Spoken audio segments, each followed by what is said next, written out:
We're gonna go ahead and take the tanker pressure canner by Denali Canning and give it a really good clean. So sometimes there is food that can seep out, or just from constantly being filled with water, it can start to rust and have discoloration.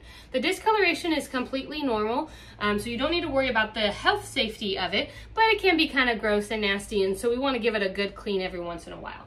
So what we're going to do is, I have a half-gallon jar here full of water, which is 2 quarts. So if you just, mine kind of goes enough up onto the sides that I want to go ahead and use a full half-gallon. If you only have just a little bit on the bottom that needs to be soaked off, then you're going to go ahead and just use 1/4 of it.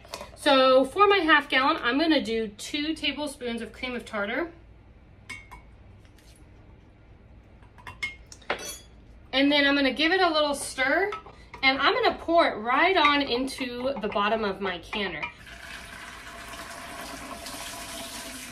If it doesn't reach all of where you want to cut, where the discoloration is, you're going to go ahead and fill your jar up and go ahead and add some more. So now that I have my solution in the bottom of my pot, I'm going to go ahead and turn my stove on, put it on a burner, just let it heat up and come to a boil.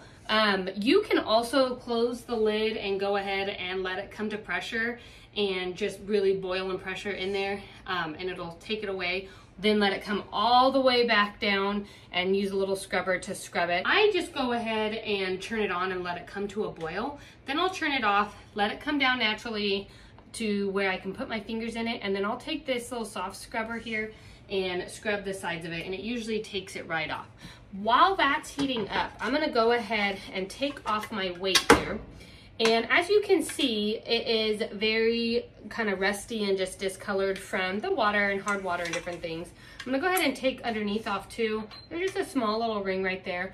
I have a little bit of white vinegar in here, and I'm gonna dip my scrubber in the white vinegar and just scrub around to remove anything off of it.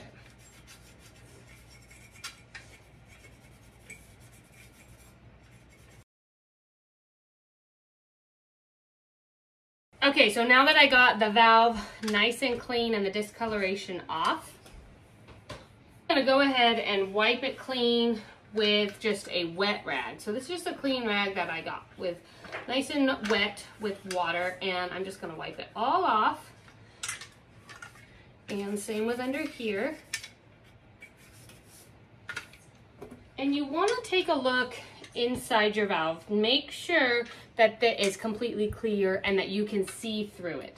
If you can't see through it, one of those little like straw brushes or anything like that that you can stick down in there and kind of wipe it a couple times with little bristles on it. You don't want to put a toothpick or anything down there because you don't want it to break off or get stuck inside of there. So you want something that's not going to break inside, but that's a good way to make sure that it's nice and clear. You want to make sure that there is no particles or anything in your valve stem.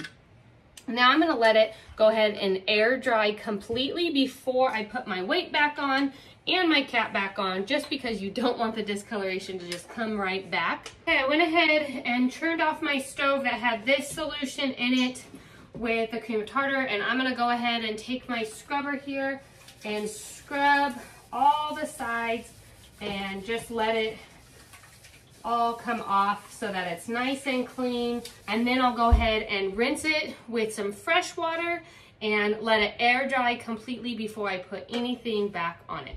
I hope this video helped you to learn how to clean your Denali canning pressure canner, the tanker, and get any of that discoloration off of your tanker.